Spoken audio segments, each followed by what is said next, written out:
अन्विता के बोलते ही विवान पूरी तरह से सन्न रह गया। उसे कभी उम्मीद नहीं थी कि अन्विता इतनी खुदगर्जी और घमंड भरी बात कहेगी। विवान को चुप देखकर अन्विता को अपने फैसले पर और भी यकीन हो गया। जब उसने विवान की ओर देखा तो उसके होठों पर मुस्कान और गहरी हो गई। उसकी आंखों में एक अजीब सा आत्मविश्वास और गर्व झलक रहा था। विवान, मैंने तुमसे कहा था ना, तुम्हें मुझसे तलाक लेने पर देर सवेर पछतावा जरूर होगा। अब बताओ, क्या तुम्हें पछतावा हो रहा है? यह सुनकर समर का चेहरा तुरंत उतर गया। अगर विवान और अन्विता फिर से एक साथ आ जाते हैं तो उसकी सारी योजनाएं धरी की धरी रह जाएंगी, जो उसे किसी भी कीमत पर मंजूर नहीं था। तो उसने तुरंत कहा, अन्वी, क्या तुमने नहीं कहा था कि तुम कभी अपने पुराने रिश्ते में वापस नहीं जाओगी? अन्विता के चेहरे के भाव थोड़े बदले और वह थोड़ी कश्मकश में दिखाई दी। वह असल में विवान की हाल की हरकतों से बहुत नाराज थी, खासकर दूसरी औरतों के साथ उसकी नज़दीकियों से। लेकिन उसे विवान की उस देखभाल की भी कमी खल रही थी जो वह हमेशा करता था। इस दौरान विवान के घर पर न होने से उसकी जिंदगी लगभग बिखर सी गई थी। अगर मुमकिन होता तो वह अब भी विवान के साथ दोबारा रिश्ता जोड़ना चाहती थी। आखिरकार हालांकि विवान की कमाई बहुत ज्यादा नहीं थी, फिर भी वह एक शरीफ, समझदार और ख्याल रखने वाला पति था। अरे, वो तो एक नंबर का कमीना है, उसे अब खुद को बेवकूफ मत बनाने दो। समर घबरा रहा था। इतना कहने के बाद उसने विवान को घूरते हुए गुस्से से कहा, विवान, क्या तुम सच में मर्द हो? तुम्हारा तलाक हो चुका है, फिर भी तुम अन्वी से इस तरह चिपके हुए हो। क्या तुम्हें शर्म नहीं आती? क्या तुम दोनों नाटक कर रहे हो?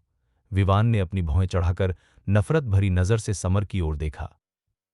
समर कुछ बोलने ही वाला था कि उसे डांट पड़ गई, लेकिन विवान ने उसे अनसुना कर दिया और अन्विता की ओर मुड़कर ठंडे लहजे में कहा, तुम्हें यह गलतफहमी कैसे हो गई कि मैं तुम पर ध्यान दे रहा हूं? सब कुछ जानने का दिखावा करते हुए अन्विता ने ताना मारा, मैंने सब कुछ देख लिया है, अब तुम्हें और क्या कहना है? अगर मैं वजह नहीं हूं तो तुम यहां क्या कर रहे हो? विवान ने कहा, क्या मैं अपने किसी दोस्त के साथ नहीं आ सकता? अन्विता ने सिर हिलाया और हंसते हुए कहा, दोस्त? कैसे दोस्त? तुम तो साफ तौर पर अकेले हो, है ना? विवान ने चिढ़ते हुए कहा, मैं किसके साथ हूं, इससे तुम्हारा कोई लेना देना नहीं है। मेहरबानी करके यहां से जाओ और मेरा मूड खराब मत करो। उसका चेहरा गुस्से से लाल हो गया। वह अब अन्विता के साथ और बहस करने को तैयार नहीं था। अन्विता ने भौहें चढ़ाकर लगभग डांटने वाले लहजे में कहा, विवान, बस बहुत हुआ। अगर तुम्हारा यही रवैया रहा तो मैं कभी वापस नहीं आऊंगी। अगर तुम अब भी चाहते हो कि हम फिर से साथ आएं तो ये बचकानी हरकतें बंद करो और मेरे सामने नखरे दिखाना छोड़ दो। ये सब बहुत बचकाना है, समझे? इतना कहने के बाद अन्विता ने विवान के चेहरे पर आए गुस्से को नजरअंदाज कर दिया और उसके सामने वाली सीट पर बैठ गई। यह देखकर समर भी बैठ गया, लेकिन वह जानबूझकर अन्विता के बिल्कुल पास वाली सीट पर चिपका। बैठते ही उसने विवान को नफरत भरी नजरों से घूरना शुरू कर दिया। विवान उन दोनों बेशर्म लोगों से बहुत नाराज था, इसलिए उसने वेटर को हाथ हिलाकर इशारा किया। थोड़ी देर में वेटर आ गया। एक प्रोफेशनल मुस्कान के साथ उसने झुककर कहा, हेलो सर, मैं आपकी क्या मदद कर सकता हूं? मैं इन दोनों को नहीं जानता। क्या आप प्लीज इन्हें कहीं और जाने के लिए कह सकते हैं?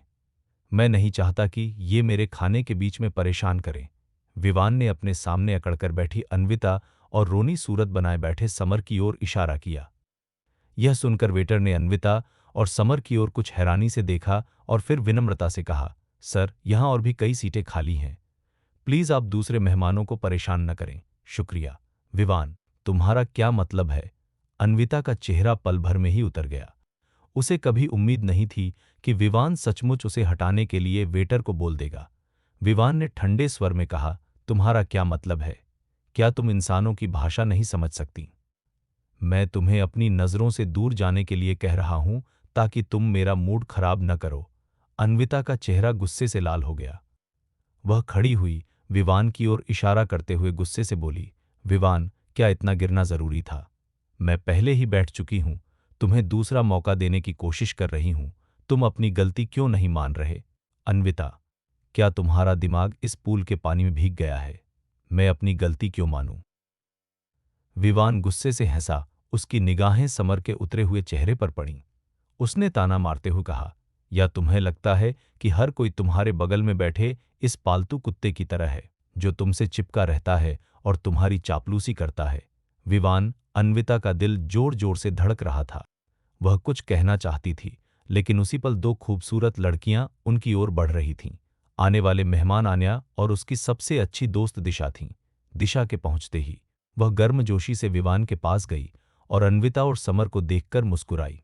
हैंडसम, क्या ये तुम्हारे दोस्त हैं? ये कौन है? दिशा को देखते ही अन्विता का चेहरा तुरंत पीला पड़ गया। उसे लगने लगा था कि विवान सच में अपने किसी दोस्त के साथ आया है। इसी समय आन्या भी आई और विवान के बगल वाली खाली सीट पर बैठ गई। दिशा, मैं तुम्हें इनसे मिलवाती हूँ। ये अन्विता हैं, विवान की एक्स वाइफ, और इनके बगल में जो हैं, वो तो एक मेल एस्कॉर्ट जैसा है। जब उसने तीसरे आदमी के बारे में बात की तो उसने अपनी आवाज थोड़ी धीमी की, लेकिन लहजा इतना तीखा था कि सबको सुनाई दे।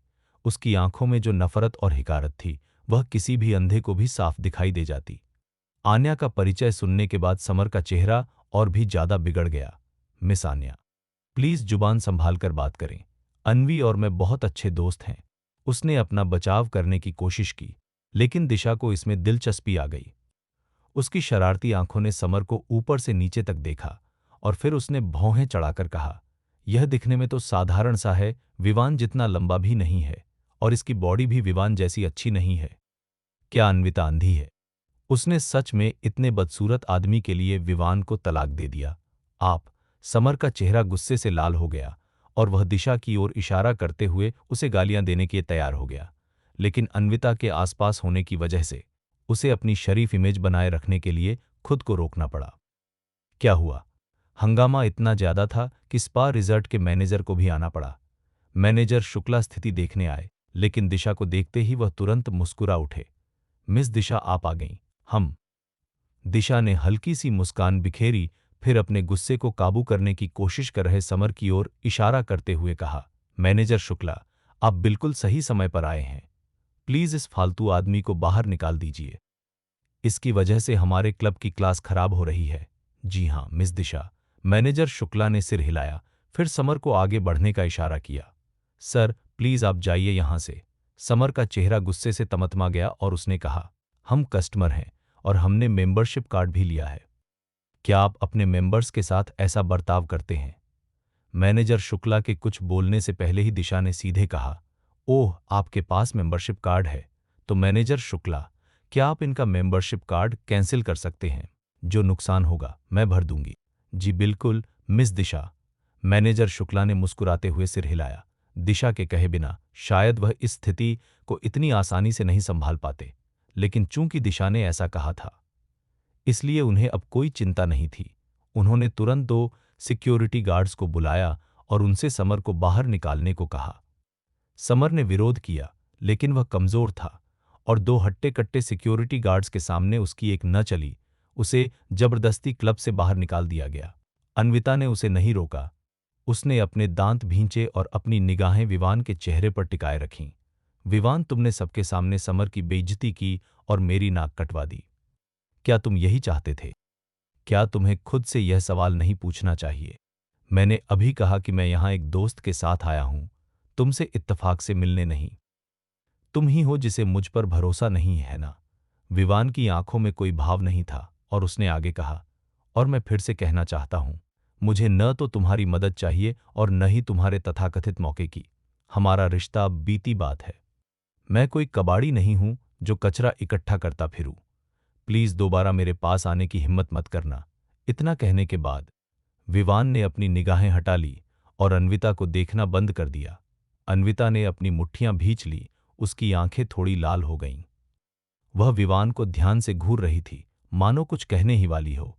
इसी पल दिशा ने विवान की बांह पकड़ ली और जानबूझकर चिपकते हुए बोली, हैंडसम, तुम्हारी एक्स वाइफ हमारे जितनी अच्छी तो बिल्कुल नहीं है। अब से बस हमारे साथ रहना, ठीक है? हम तुम्हारा बहुत अच्छे से ख्याल रखेंगी। विवान के कान थोड़े लाल हो गए। उसने दिशा की पकड़ से अपना हाथ छुड़ाने की कोशिश की, लेकिन दिशा ने उसे और भी कसकर पकड़ लिया। बेबस होकर विवान ने आन्या की ओर देखा और उसकी आंखों में मदद की भीख मांगी, लेकिन आन्या की हरकत ने विवान को और भी हैरान कर दिया। आन्या ने दिशा की देखा देखी विवान का दूसरा हाथ पकड़ लिया और कहा, छोटे मालिक, इसकी बकवास मत सुनिए, वह बहुत चालू औरत है। सिर्फ मैं ही आपका भला चाहती हूं, अब से आप मेरे साथ रहिए। अरे, तुम तो बड़ी धोखेबाज निकली। मैं तुम्हें बहन मानती हूं और तुम अकेले ही सारी मलाई खाना चाहती हो? दिशा ने नखरे दिखाते हुए गुस्सा किया। आन्या खिलखिलाकर हंस पड़ी। विवान को आन्या और दिशा द्वारा इस तरह जकड़े हुए देखकर अन्विता ने गुस्से में अपने दांत पीस लिए। उसे समझ नहीं आ रहा था। सान्या की बात अलग है, लेकिन समुद्रिका ग्रुप की सीईओ आन्या इतनी बेशर्म क्यों है कि वे एक तलाकशुदा विवान से चिपकी हुई हैं? विवान, मैंने पहले तुम्हें गलत समझा था। समर सही कह रहा है। तुम एक धोखेबाज और घटिया इंसान हो। तुम्हारे जैसा आदमी मेरे उस मौके के लायक ही नहीं है। अन्विता ने गुस्से में ये शब्द कहे और फिर पैर पटकते हुए वहां से चली गई। उसके जाने के बाद विवान तुरंत खड़ा हो गया। उन दोनों चालाक लड़कियों के चंगुल से खुद को छुड़ाया और उनके सामने वाली सीट पर बैठ गया। उसने धीरे से आह भरी, तुम दोनों कुछ ज्यादा ही ओवर एक्टिंग कर रही हो। हाँ, तुम्हें तो अपने भले की समझ ही नहीं है। मैं और आन्या तो बस तुम्हारी एक्स वाइफ से बदला लेने में तुम्हारी मदद कर रहे थे। क्या तुम्हें हमारा शुक्रिया अदा नहीं करना चाहिए? दिशा ने विवान पर अपनी आंखें नचाईं और फिर कहा, ठीक है, मैं तुम्हें इस बार माफ कर देती हूं क्योंकि तुम हैंडसम हो, लेकिन दोबारा ऐसी गलती मत करना। यह सुनते ही विवान के माथे पर शिकड़ आ गई। आन्या ने धीरे से पूछा, छोटे मालिक, वह औरत किसी दूसरे आदमी के साथ पूल में थी। क्या आप अब भी उसी के बारे में सोच रहे हैं? विवान ने बिना किसी हिचकिचाहट के जवाब दिया, बकवास मत करो, मैंने उसे बहुत पहले ही छोड़ दिया था। अब तो मुझे उससे नफरत होती है। दिशा ने विवान को आंख मारते हुए कहा, तो फिर हमारा क्या? विवान, जल्दी से कुछ खाने के बाद वे तीनों स्पा रिजॉर्ट में अपने कमरों में लौट आए। अब पीछे हटने में बहुत देर हो चुकी थी और वैसे भी दिशा उन्हें जाने नहीं देती। कोई और रास्ता न होने पर विवान ने रिजॉर्ट में एक कमरा बुक कर लिया। सिर्फ एक ही कमरा इसलिए लिया गया क्योंकि दिशा के पास रिजॉर्ट में अपना पर्सनल स्वीट था और वह आन्या को जबरदस्ती अपने साथ सुलाने के लिए ले गई थी। अपने कमरे में वापस आकर विवान बर्फ जैसे सफेद बिस्तर पर लेट गया और उस शाम जैस्मीन का लाइव सेशन देखने के लिए अपना फोन निकाला। लाइव सेशन में 100 से कुछ ज्यादा लोग ही थे और गिफ्ट्स भी न के बराबर ही मिले थे।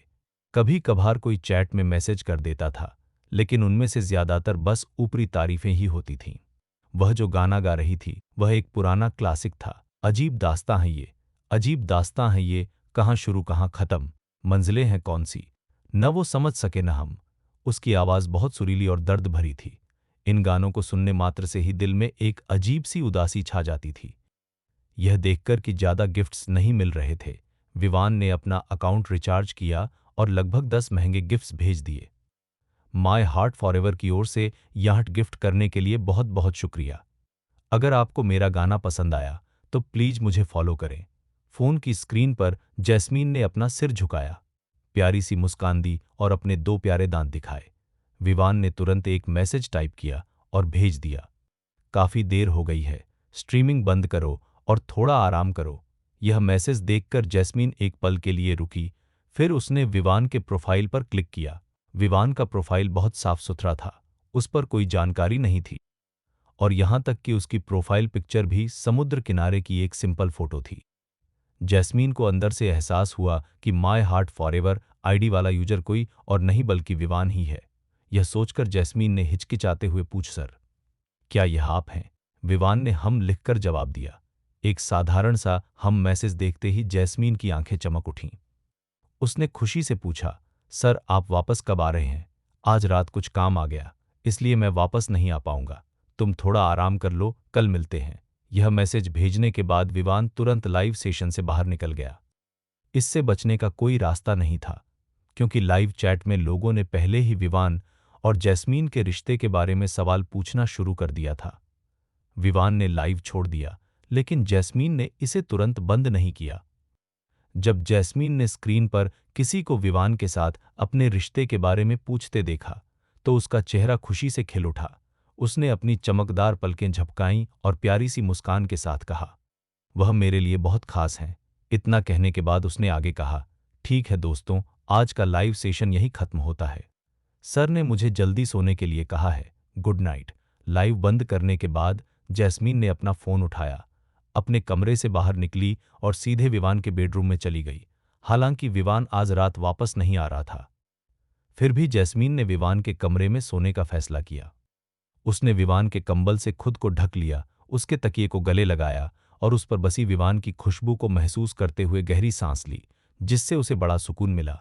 रात के 2 बज रहे थे। आन्या इतनी नींद में थी कि वह मुश्किल से अपनी आंखें खुली रख पा रही थी, लेकिन रात भर जागने वाली उल्लू यानी दिशा पूरी तरह जोश में थी।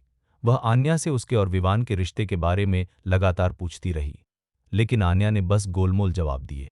दिशा को तसल्ली नहीं मिली और वह और कुरेदना चाहती थी, लेकिन आन्या पहले ही सो चुकी थी। दिशा बिस्तर पर करवटें बदलती रही, उसे नींद नहीं आ रही थी। इसलिए उसने चुपके से आन्या का फोन उठाया और आन्या के फिंगरप्रिंट से उसे अनलॉक कर लिया। दिशा ने व्हाट्सएप खोला और सीधे विवान को मैसेज भेजा। हैंडसम, मुझे नींद नहीं आ रही है, क्या मैं आपसे बात करने के लिए आपके कमरे में आ सकती हूँ? मैसेज भेजने के बाद दूसरी तरफ से कोई जवाब नहीं आया।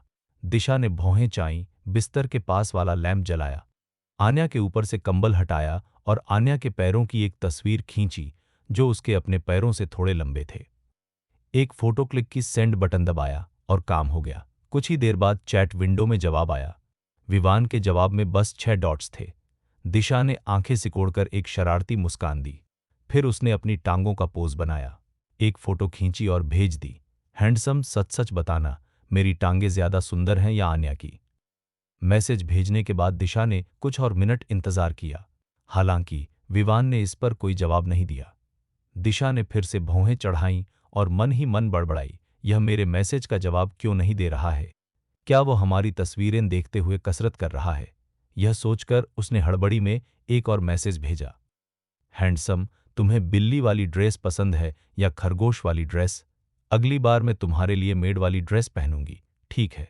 मैसेज भेजे जाने के तुरंत बाद बगल के कमरे में मौजूद विवान का सिर चकरा गया। उसे समझ नहीं आ रहा था कि आज आन्या को क्या हो गया है। वह इतनी रात को ऐसा मैसेज क्यों भेजेगी?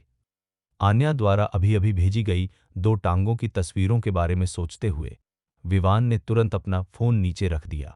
उसे डर था कि अगर वह देखता रहा तो आन्या कुछ और तस्वीरें भेज देगी।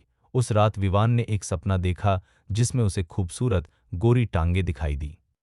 सपने के अंत में बिल्ली की मेड के वेश में आन्या शर्मा गई और धीरे से उसकी ओर हाथ बढ़ाकर उसे गुदगुदाने लगी। सपने खूबसूरत होते हैं, लेकिन सपना जितना खूबसूरत होता है उतना ही छोटा होता है। विवान अपने मीठे सपने से जाग गया। दरवाजे की घंटी की आवाज ने उसकी नींद तोड़ दी। जब उसने समय देखा तो सुबह के 9 बज चुके थे। विवान को हैरानी हुई कि वह इतनी गहरी नींद सोया। पहले तो वह ज्यादा से ज्यादा 7 बजे तक जाग जाता था। शायद कल रात में बहुत देर से सोया था, विवान ने ऐसा सोचा। वह उठा, दरवाजा खोला और देखा कि आन्या और दिशा पहले से ही तैयार थीं। आन्या को देखते ही विवान को पिछली रात का सपना याद आ गया। तीनों के नाश्ता करने के बाद दिशा आन्या और विवान को उस महंगे रेस्टोरेंट तक ले गई जहां उन्होंने एक दिन पहले खाना खाया था। मैं बाद में जैस्मीन से ऑटोग्राफ और साइन लेने के लिए किसी को भेज दूंगी। रही बात उस नए प्रोजेक्ट की, तो मैं आपको कल तक जवाब दे दूंगी। बाय। उन दोनों के कार से बाहर निकलने के बाद दिशा ने उन्हें हाथ हिलाकर विदा किया और फिर गाड़ी चलाकर चली गई। आन्या विवान को सीधे कंपनी तक ले गई। आन्या ने अपनी पर्सनल लिफ्ट का इस्तेमाल किया। विवान ने आम लिफ्ट ली और जैसे ही वह बाहर निकला उसकी मुलाकात रवि से हुई, जो एक गत्ते का डिब्बा लिए हुए था। उसने अपना सिर झुका रखा था, वह कुछ उदास दिख रहा था। विवान को देखते ही रवि ने अपना सिर उठाया, मुंह खोला, लेकिन बोलने में हिचकिचाया। विवान ने थोड़ी भौहें चढ़ाकर उत्सुकता से पूछा, क्या हो रहा है? सर, टीम लीडर समीर ने कहा कि इंटर्नशिप के दौरान मेरा रवैया खराब था और मैंने अपने सीनियर्स के आदेशों का पालन नहीं किया, इसलिए उन्होंने मुझे जाने के लिए कहा है। रवि ने दांत पीस लिए, उसके चेहरे पर निराशा के भाव साफ दिख रहे थे। बातचीत के लिए मेरे केबिन में आओ। विवान का चेहरा और भी ज्यादा सख्त हो गया। उसने रवि के कंधे पर थपथ पाया और फिर अपने केबिन की ओर चल दिया। रवि उसके पीछे पीछे गया, लेकिन जैसे ही वह मार्केटिंग डिपार्टमेंट के ऑफिस एरिया में दाखिल हुआ, उसे रोक दिया गया। रवि, तुम्हें पहले ही जाने के लिए कहा जा चुका है, तुम यहां वापस क्या कर रहे हो? क्या तुम्हें नहीं पता कि बाहरी लोगों को अंदर आने की इजाजत नहीं है? बोलने वाला एक ऐसा कर्मचारी था जिसके मार्केटिंग टीम लीडर समीर के साथ अच्छे संबंध थे। रवि का चेहरा शर्म से लाल हो गया और वह जवाब देना चाहता था, लेकिन फिर उसने अनजाने में विवान की ओर देखा। विवान ने ठंडे लहजे में कहा, तुम तो हद ही ताक झांक करते हो। कर्मचारी ने बिना किसी डर के मुस्कुराते हुए समझाया। डिप्टी मैनेजर सर, आप हमारे डिपार्टमेंट में नए हैं, इसलिए शायद आपको हमारे नियमों की जानकारी न हो। बाहरी लोगों को अंदर आने की मनाही है। यह रवि पहले ही नौकरी से निकाला जा चुका है और अब कंपनी का कर्मचारी नहीं है, इसलिए। इससे पहले कि वह अपनी बात पूरी कर पाता, विवान ने बीच में ही टोकते हुए कहा, इसे मैंने बुलाया है। क्या तुम्हें इससे कोई दिक्कत है? बोलते समय विवान ने उसकी छाती पर लगे नेम टैग पर नजर डाली। मार्केटिंग डिपार्टमेंट, चेतन। चेतन के चेहरे पर अब भी मुस्कान थी, लेकिन उसका रवैया ढीठ था। Deputy manager sir, marketing department के नियम है कि आप जो कर रहे हैं वह नियमों के खिलाफ है। विवान को मुश्किल में न डालने की चाह में रवि ने गत्ते का डिब्बा पकड़े हुए एक कदम पीछे हटते हुए कहा, विवान सर, कैसा रहेगा अगर मैं पहले जाऊं? हम बाद में फोन पर बात कर लेंगे। जरूरत नहीं है। विवान का चेहरा धीरे धीरे ठंडा पड़ गया। उसने चेतन की ओर देखा और कहा, चेतन है ना? अब से तुम्हें नौकरी से निकाला जाता है। अपना सामान पैक करो और तुरंत यहां से निकल जाओ। चेतन के चेहरे के भाव एकदम बदल गए और उसने गुस्से से कहा, डिप्टी मैनेजर, आपको मुझे निकालने का अधिकार किसने दिया? विवान ने ताना मारते हुए कहा, किस आधार पर? सिर्फ इसलिए कि मैं डिप्टी मैनेजर हूं और तुम मार्केटिंग डिपार्टमेंट के एक मामूली कर्मचारी हो। क्या यह कारण काफी नहीं है? यह पावर का गलत इस्तेमाल है। अगर तुम्हें इससे कोई परेशानी है तो तुम मेरी शिकायत लेबर कोर्ट में कर सकते हो। अब तुम जा सकते हो। विवान के बोलने के बाद उसने उसे अनसुना कर दिया और रवि को सीधे अपने केबिन में वापस ले गया। रवि की स्थिति के बारे में पूछताछ करने के बाद विवान अचानक बहुत गुस्से में आ गया। सच्चाई जानने के लिए उसने कुछ और इंटर्न्स को भी बुलाकर पूछा। स्थिति को समझने के बाद विवान ने उन्हें जाने दिया। इंटर्न्स के मुताबिक रवि उन सब में सबसे ज्यादा मेहनती और काम के प्रति ईमानदार था। महज 20 मिनट पहले चेतन ने रवि को ढूंढा और दूसरे इंटर्न्स का सारा काम उस पर डाल दिया और उससे मांग की कि वह इसे दोपहर से पहले पूरा कर ले। यह साफ तौर पर रवि के लिए मुश्किलें पैदा करने की कोशिश थी। रवि को गुस्सा आ गया और वह चेतन से बहस करने लगा। नतीजा यह हुआ कि चेतन ने इंटर्नशिप के दौरान रवि के खराब रवैये की शिकायत समीर से कर दी। समीर ने सच जानने की जहमत नहीं उठाई और सीधे रवि को इस्तीफा देने के लिए मजबूर कर दिया। बातें कुछ इस तरह से चलती रहीं, लेकिन विवान को अच्छी तरह पता था कि समीर और उसका ग्रुप जानबूझकर रवि के लिए मुश्किलें खड़ी कर रहे थे और उनका मकसद साफ था। चिंता मत करो, जब तक मैं कंपनी में हूं, कोई भी तुम्हें आसानी से छोड़ने के लिए मजबूर नहीं कर सकता। पहले अपना सामान वापस रखो, मैं इसे संभाल लूंगा। विवान ने उदास महसूस कर रहे रवि को तसल्ली दी और फिर उसे अपनी डेस्क पर लौटने को कहा। कुछ देर सोचने के बाद विवान ने अपना फोन निकाला और आन्या को फोन किया। उसने रवि की स्थिति के बारे में संक्षेप में बताया, रिपोर्ट के तौर पर नहीं, बल्कि आन्या को खबर देने के लिए। चूंकि वह इन पुराने गुटों को खत्म करने के लिए एक्शन लेने जा रहा था, इसलिए स्वाभाविक रूप से उसे पहले आन्या को बताना पड़ा ताकि वह मानसिक रूप से तैयार हो सके। आखिरकार, भले ही समुद्रिका ग्रुप के पीछे वही असली मालिक था, फिर भी उसे आन्या के ओहदे का सम्मान करना ही था। विवान के फोन रखते ही समीर चेतन को लेकर आ गया। वे तुरंत उससे सवाल जवाब करने के लिए धमके। डिप्टी मैनेजर विवान, चेतन हमारी टीम का मेंबर है। आपने उसे बिना किसी कारण के निकाल दिया। क्या यह नियमों के खिलाफ नहीं लगता? समीर का रवैया अकड़ भरा था और उसके चेहरे पर नाराजगी झलक रही थी। उसके हाव भाव को देखकर जो कोई भी उसे ठीक से नहीं जानता होगा, वह सोचेगा कि मैनेजर वही है। विवान, जिसे समझाने में कोई दिलचस्पी नहीं थी, ने पलटवार करते हुए कहा, क्या तुम मेरे फैसले पर सवाल उठा रहे हो? भले ही आप डिप्टी मैनेजर हों, आप बिना किसी कारण के लोगों को नौकरी से नहीं निकाल सकते। आप जो कर रहे हैं उसका कंपनी पर बहुत बुरा असर पड़ रहा है। अगर मार्केटिंग डिपार्टमेंट के बाकी कर्मचारियों को पता चल जाए तो आपको क्या लगता है कि वे क्या सोचेंगे? समीर ने ऐसे बात की जैसे वह कोई बड़ा नेता हो। विवान ने ताना मारते हुए कहा, समीर, तुम तो बस एक टीम लीडर हो। मेरे सामने बकवास करने का अधिकार तुम्हें किसने दिया? और क्या तुमने कल दिया हुआ काम पूरा कर लिया? विवान द्वारा कल की घटनाओं का जिक्र करते ही समीर का चेहरा तुरंत गुस्से से लाल हो गया। उसने चिढ़कर कहा, आपने मुझे जो काम सौंपा है वह साफ तौर पर बहुत ज्यादा है। मैं रात भर जागकर भी इसे पूरा नहीं कर सकता। आप जानबूझकर मेरे लिए मुश्किलें खड़ी कर रहे हैं। विवान ने व्यंग्य करते हुए कहा, अच्छा, तो तुम्हें पता है कि काम का बोझ बहुत ज्यादा है। कल जब तुमने डेटा का काम रवि पर थोपा था, तब तुमने इस बारे में क्यों नहीं सोचा? मैं समीर के चेहरे के भाव थोड़े बदले। उसे उम्मीद नहीं थी कि विवान उसे चुप कराने के लिए उसी की चाल का इस्तेमाल करेगा।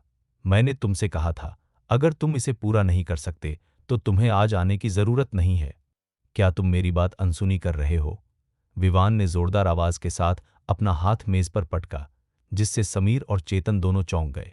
डिप्टी मैनेजर सर, मैं आपको सलाह देता हूं कि आप हद से ज्यादा सख्ती न बरतें। आखिरकार मैं समुद्रिका ग्रुप में 3 साल से काम कर रहा हूं। भले ही मैंने कोई बड़ा तीर न मारा हो, लेकिन मैंने यकीनन बहुत मेहनत की है। अगर आप ऐसा करेंगे तो आप हम जैसे पुराने कर्मचारियों का मनोबल ही गिराएंगे।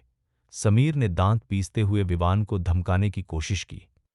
विवान ने उसे बेपरवाही से देखा और ठंडे लहजे में कहा, तुम सिर्फ अपना पक्ष रख सकते हो, किसी और का नहीं। अब अपना सामान पैक करो और अकाउंट्स डिपार्टमेंट जाकर अपनी सैलरी का हिसाब किताब कर लो। समीर ने गुस्से से चिल्लाते हुए कहा, विवान, अपनी किस्मत को ज्यादा मत आजमाओ। मार्केटिंग डिपार्टमेंट सिर्फ तुम्हारे हाथों में नहीं है। यह मत भूलो कि तुम तो सिर्फ एक डिप्टी मैनेजर हो। दफा हो जाओ। विवान ने उससे बहस नहीं की और उसे सीधे केबिन से बाहर निकाल दिया। अकाउंट्स डिपार्टमेंट में जाने के बजाय समीर चेतन को लेकर मार्केटिंग डिपार्टमेंट की मैनेजर मिसेज माथुर के पास शिकायत करने गया। दोनों की बढ़ा चढ़ाकर बताई गई शिकायतों को सुनकर मिसेज माथुर तुरंत गुस्से में आ गईं। वह समीर और चेतन को लेकर विवान के केबिन की ओर चल दीं। मार्केटिंग डिपार्टमेंट के ऑफिस एरिया से गुजरते समय कई लोगों ने इस नज़ारे को देखा।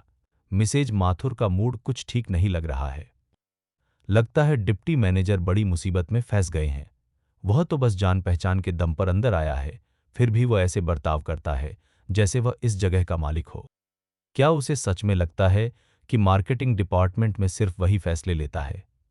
मुझे लगता है कि डिप्टी मैनेजर काफी अच्छे हैं, बिल्कुल भी दिखावटी नहीं है। तुम्हें क्या पता, ये तो ऑफिस की राजनीति है। डिप्टी मैनेजर विवान ने टीम लीडर समीर से पंगा ले लिया है। मार्केटिंग डिपार्टमेंट के कई कर्मचारी आपस में फुसफुसाते हुए इस मामले पर चर्चा कर रहे थे। सभी लोग नतीजा देखने के लिए बेताब थे, यह जानने के लिए कि समीर और विवान के बीच मुकाबले में कौन जीतेगा। इस बीच विवान के केबिन में मिसेज माथुर ने सख्त चेहरे के साथ विवान के केबिन में घुसते ही उससे पूछताछ शुरू कर दी। डिप्टी मैनेजर विवान, आपने टीम लीडर समीर और ग्रुप 1 के कर्मचारी चेतन को बिना किसी ठोस कारण के नौकरी से क्यों निकाल दिया? विवान कंप्यूटर पर मार्केटिंग डिपार्टमेंट के कर्मचारियों की जानकारी देख रहा था। उसने मिसेज माथुर की ओर देखते हुए कहा, एक टीम लीडर होने के नाते जो अपने ग्रुप को भड़काकर इंटर्न के लिए मुश्किलें खड़ी कर रहा है, ऐसे घटिया इंसान को तो निकाल ही देना चाहिए था, है ना?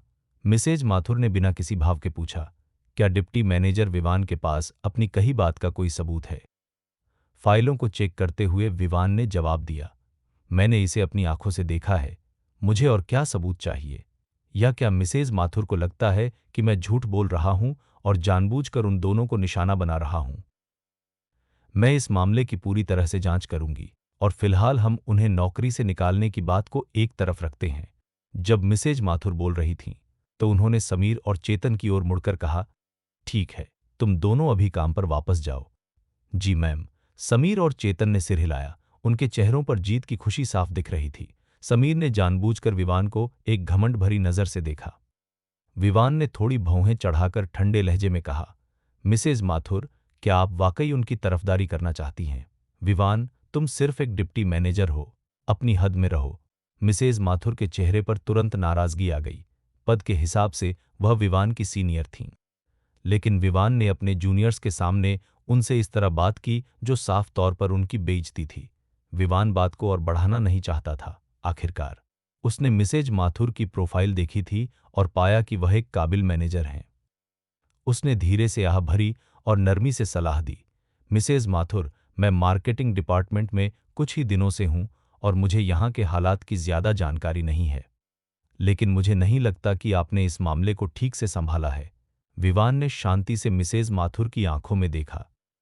मिसेज माथुर का चेहरा उतर गया और उन्होंने नाराजगी से कहा, विवान, मैं मार्केटिंग डिपार्टमेंट की हेड हूं। अगर आपको मेरे काम करने के तरीके से कोई दिक्कत है तो आप जनरल मैनेजर आन्या से शिकायत कर सकते हैं। इतना कहकर मिसेज माथुर गुस्से में केबिन से चली गईं। समीर और चेतन दोनों ने विवान को अपने चेहरों पर एक शैतानी मुस्कान के साथ देखा। एक डिप्टी मैनेजर जो सिफारिश के जरिए इस पद पर पहुंचा था, उसने मिसेज माथुर को चुनौती देने की हिम्मत की, जो कि सरासर बेवकूफ़ी थी। अब मिसेज माथुर विवान को नहीं छोड़ेंगी। अगर विवान ने अपना काम ठीक से नहीं किया तो मिसेज माथुर पक्का जनरल मैनेजर आन्या के पास जाकर विवान को हटवाने की मांग करेंगी। वे दोनों ज्यादा देर नहीं रुके और मिसेज माथुर के साथ विवान के केबिन से चले गए। इस घटना के बाद समीर और बाकी लोगों ने अपना रवैया थोड़ा सुधारा और इंटर्न रवि को परेशान करना बंद कर दिया।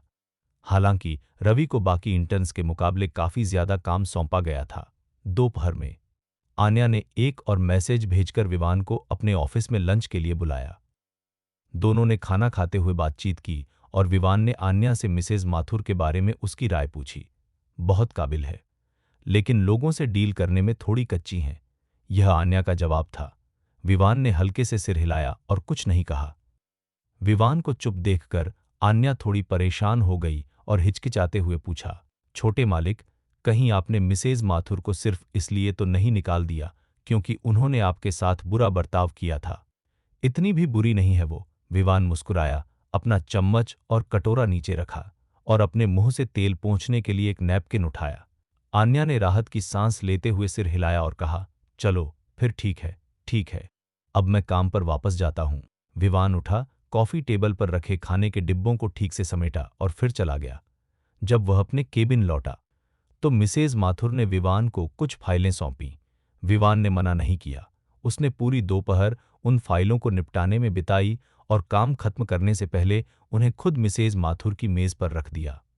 मिसेज माथुर ने फाइलों को पलटते हुए विवान की ओर देखा और कहा, deputy manager Vivaan, Sameer company का पुराना कर्मचारी है और टीम लीडर है। मार्केटिंग डिपार्टमेंट में उसकी काफी पैठ है। मुझे उम्मीद है कि आप उसके साथ अच्छे से तालमेल बिठा पाएंगे। माफ कीजिए मिसेज माथुर, लेकिन मेरी सोच आपसे अलग है। मेरा मानना है कि किसी कंपनी को जिस टैलेंट की जरूरत होती है वह न केवल काबिल होना चाहिए बल्कि उसकी सोच बड़ी होनी चाहिए और सबसे जरूरी बात, उसका चरित्र अच्छा होना चाहिए। विवान को पता था कि मिसेज माथुर उसके साथ तनाव कम करना चाहती हैं, लेकिन वह अपनी बात पर अड़ा रहा। यह सुनकर मिसेज माथुर ने अपना सिर दबाया, हाथ हिलाया और कहा, एक सीनियर होने के नाते मैं केवल आपकी मदद करने की कोशिश कर रही हूं। आगे आपकी मर्जी। ठीक है, अब आप जा सकते हैं। जी मैम। विवान ने हल्के से सिर हिलाया, मुड़ा और केबिन से बाहर निकल गया। ऑफिस बंद होने का समय हो चुका था, इसलिए विवान ने अपना सामान पैक किया और जाने की तैयारी करने लगा। लेकिन जैसे ही विवान ऑफिस से बाहर निकले, उन्होंने समीर की बेहद घमंडी आवाज सुनी। क्या तुम्हें लगता है कि सिर्फ इसलिए कि तुम्हें डिप्टी मैनेजर का सपोर्ट मिल गया है, तुम मुझ जैसे टीम लीडर को नजरअंदाज कर सकते हो? मैं तुम्हें बता दूं, जब तक मैं समुद्रिका ग्रुप में हूं, जब तक मैं मार्केटिंग डिपार्टमेंट में हूं, तब तक तुम परमानेंट होने के सपने देखना छोड़ दो। विवान ने आवाज की दिशा में देखा। समीर रवि के डेस्क के पास खड़ा था और रवि को घूर रहा था, जिसका चेहरा गुस्से से लाल हो गया था।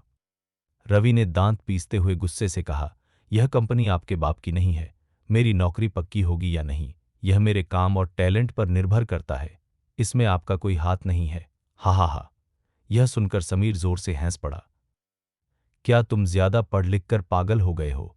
मैं तुम्हारे परमानेंट एम्प्लॉयमेंट के फॉर्म पर साइन ही नहीं करूंगा, तो वो मंजूर कैसे होगा? बेवकूफ, तुम्हें ऑफिस के नियम भी नहीं पता, और फिर भी तुम यहां टिकना चाहते हो। उसने रवि का मजाक उड़ाने में कोई कसर नहीं छोड़ी। रवि उसकी बातों से चुप और शर्मिंदा था, लेकिन वह कुछ बोल नहीं पाया। इसी पल समीर के चमचे ने विवान को केबिन से बाहर निकलते हुए देखा और जल्दी से समीर को इशारा किया। समीर ने विवान की ओर मुड़कर देखा, एक ढीठ मुस्कान दी और अपने साथियों को लेकर लिफ्ट की ओर चला गया। विवान ने उसे नहीं रोका, बल्कि रवि के पास गया। विवान ने रवि के कंधे पर धीरे से थपथपाते हुए उसे तसल्ली दी, उसकी बातों को दिल पर मत लो, बस अपने काम पर ध्यान दो। तुम्हारी नौकरी पक्की होगी या नहीं, यह फैसला सिर्फ उसके हाथ में नहीं है। यह सुनकर रवि का चेहरा थोड़ा खिला और उसने भारी मन से सिर हिलाते हुए कहा, ठीक है विवान सर, मैं पूरी कोशिश करूंगा। हाँ, मुझे तुम पर भरोसा है। विवान मुस्कुराया और लिफ्ट की ओर चल पड़ा। ठीक उसी समय, जैसे ही लिफ्ट के दरवाजे बंद होने वाले थे, समीर ने विवान को अपनी ओर आते देखा और झट से दरवाजा बंद करने वाला बटन दबा दिया। बचकाना हरकत। विवान ने भौहें चढ़ा ली। उसकी इस हरकत पर उसे हंसी आ गई। उसके लिए समीर एक मामूली इंसान था और उसने उसे कभी सीरियसली नहीं लिया। कंपनी से निकलने के बाद विवान अपने किराए के फ्लैट की ओर चल पड़ा। तभी उसे अपने पीछे तेज कदमों की आहट सुनाई दी। छोटे मालिक, आप इतनी तेज क्यों चल रहे हैं? मेरा इंतजार तो कीजिए। आन्या की आवाज गूंज उठी। कुछ ही देर बाद आन्या हाँफती हुई दौड़कर आई।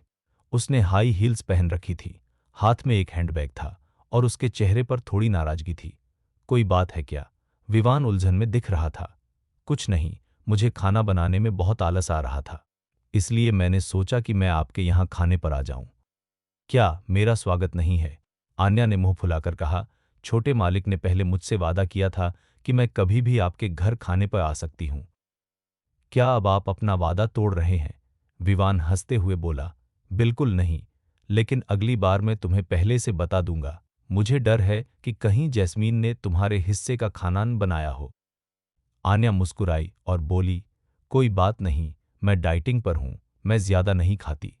तो वजन कम करना है। तुम्हारा वजन ज्यादा तो नहीं है, तुम्हें शायद वजन कम करने की जरूरत नहीं है ना? विवान ने कुछ शक भरी नजरों से आन्या को ऊपर से नीचे तक देखा। आन्या का फिगर एकदम परफेक्ट था, न ज्यादा मोटी न ज्यादा पतली। सच में? क्या आपको लगता है कि मेरा फिगर अच्छा है? छोटे मालिक। आन्या की आंखें चमक उठीं। वह विवान के सामने घूमी और फिर उम्मीद भरी नजरों से उसे देखने लगी।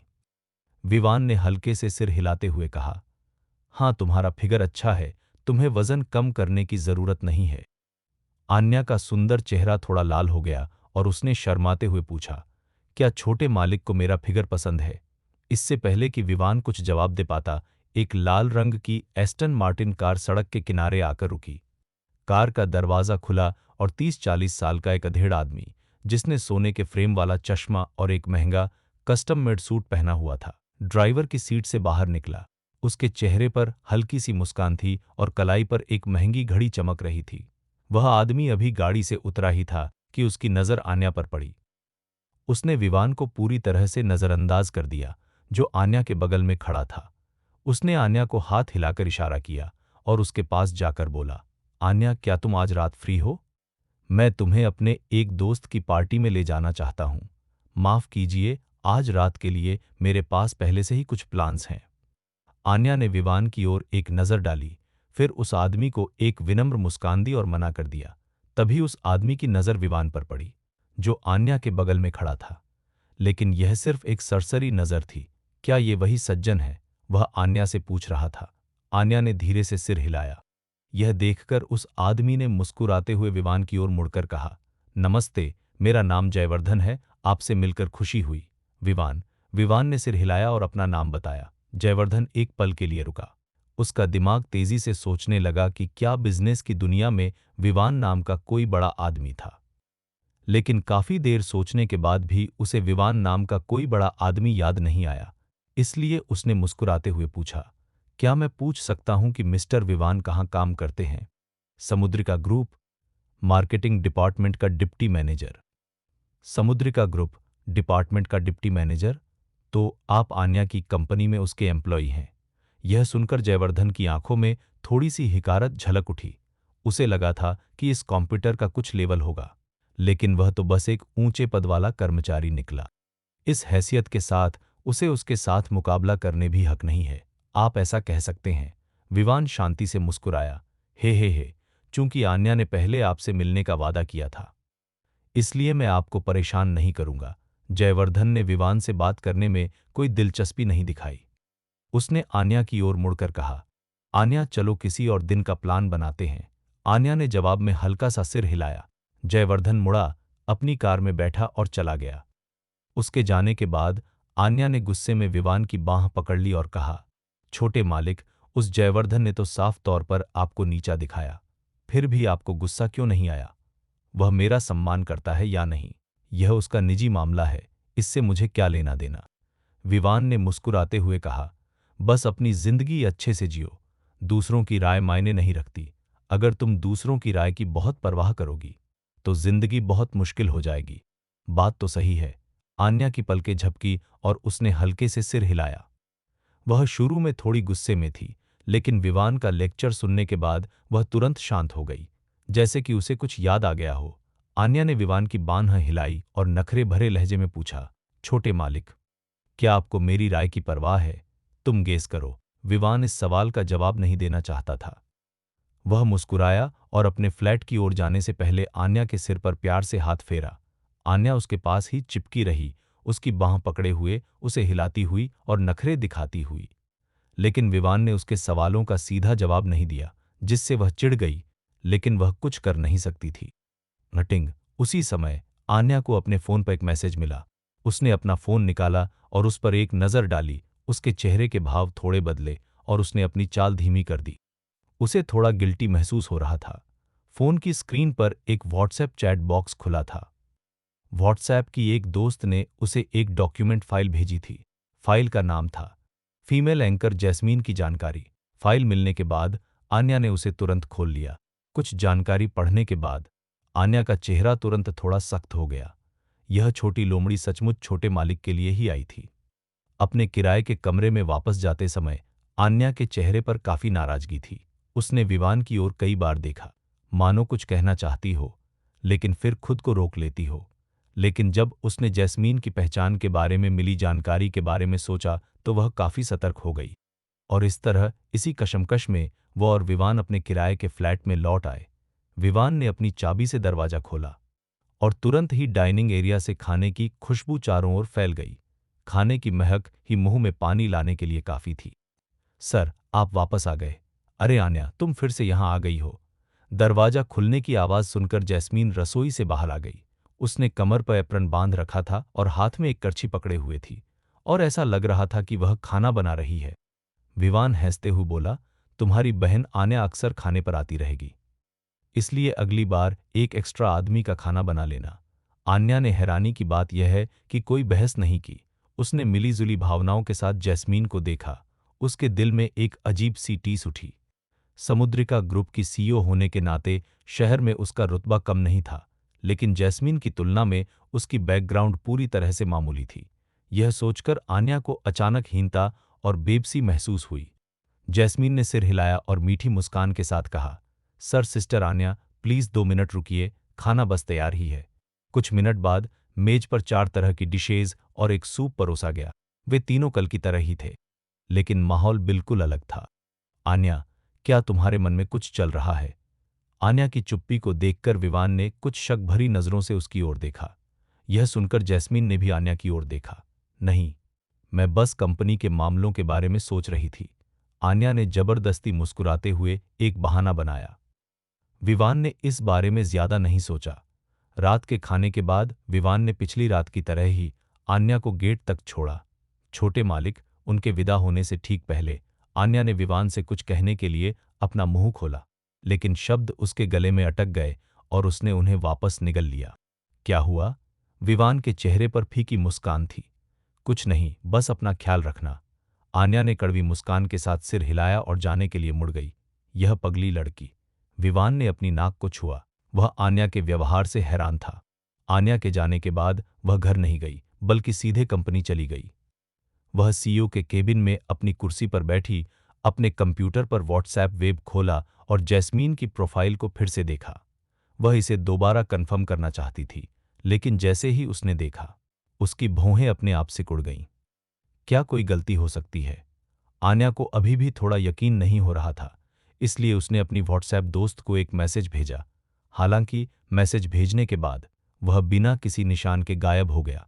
बेबस होकर उसके पास उस इंसान को कॉल करने के अलावा कोई रास्ता नहीं था। कुछ ही देर बाद कॉल उठाई गई। जैसे ही आन्या दूसरे इंसान से कोई सवाल पूछने ही वाली थी, फोन से एक अनजान आवाज आई। मिस आन्या, कुछ लोग ऐसे होते हैं जिनकी आप अपनी मर्जी से जांच पड़ताल नहीं कर सकती। यंग मास्टर विवान की इज्जत की खातिर हम इस बार इसे जाने दे रहे हैं, लेकिन अगर ऐसा दोबारा हुआ तो आपको इसके बुरे नतीजे भुगतने होंगे। यह एक धमकी थी। आन्या दूसरे इंसान की आवाज में एक खूनी इरादा महसूस कर सकती थी। Beep beep beep, call cut गई। हालांकि आन्या का दिल ऐसा महसूस कर रहा था मानो वह किसी बर्फ की गुफा में गिर गया हो और उसकी हड्डियां तक जम गई हो। उस पल उसे ऐसा लगा जैसे वह किसी बड़ी मुसीबत से बच गई हो। अगर आन्या को पहले जानकारी के सही होने पर शक था, तो अब उसे बिल्कुल भी शक नहीं था। आखिरकार जिस हद तक वे लोग आगे बढ़ने में सक्षम थे, वह यह दिखाने के लिए काफी था कि दूसरे पक्ष की पहुंच उतनी ही खतरनाक है जितनी की जानकारी से पता चलता है। हालांकि वह वास्तव में यह नहीं समझ पा रही थी कि उस लेवल की एक लड़की विवान के लिए इंडिया तक की यात्रा क्यों करेगी और एक बेचारी लड़की का नाटक क्यों करेगी। क्या सिर्फ विवान के करीब आने के लिए? लेकिन अपनी हैसियत को देखते हुए वह बस एक इशारे से विवान को आसानी से अपना बना सकती थी। आन्या बहुत उलझन में थी और उसे समझ नहीं आ रहा था कि दूसरा पक्ष ऐसा क्यों कर रहा है। आन्या की चिंता के मुकाबले विवान काफी रिलैक्स्ड था। जैसे ही वह अपने किराए के फ्लैट में लौटा, उसने देखा कि जैस्मीन ने किसी समय अपने कपड़े बदल लिए थे। उसने एक छोटी सफेद फिटिंग वाली टी-शर्ट पहनी थी, जिसके सीने पर बड़ी-बड़ी आंखों वाली एक प्यारी सी कार्टून लड़की की तस्वीर छपी थी और साथ में टाइट शॉर्ट्स पहने थे। उसने अपने लंबे बालों को पोनीटेल में बांधा हुआ था, जिससे पहली नजर में वह एक स्पोर्टी लड़की जैसी दिखती थी। विवान ने जैस्मीन को ऊपर से नीचे तक देखा और फिर उत्सुकता से पूछा, क्या तुम बाहर जा रही हो? हाँ सर, मैंने आज रात बहुत ज्यादा खा लिया, पचाने के लिए दौड़ना चाहती हूँ सर। क्या आप मेरे साथ आना चाहेंगे? जैस्मीन ने धीरे से मुस्कुराते हुए सिर हिलाया। कुछ सोचने के बाद विवान मान गया। तलाक से पहले जब अन्विता कंपनी में काम करने चली जाती थी, तो विवान अपनी फिटनेस बनाए रखने के लिए जब भी उसे खाली समय मिलता, दौड़ने और कसरत करने जाता था।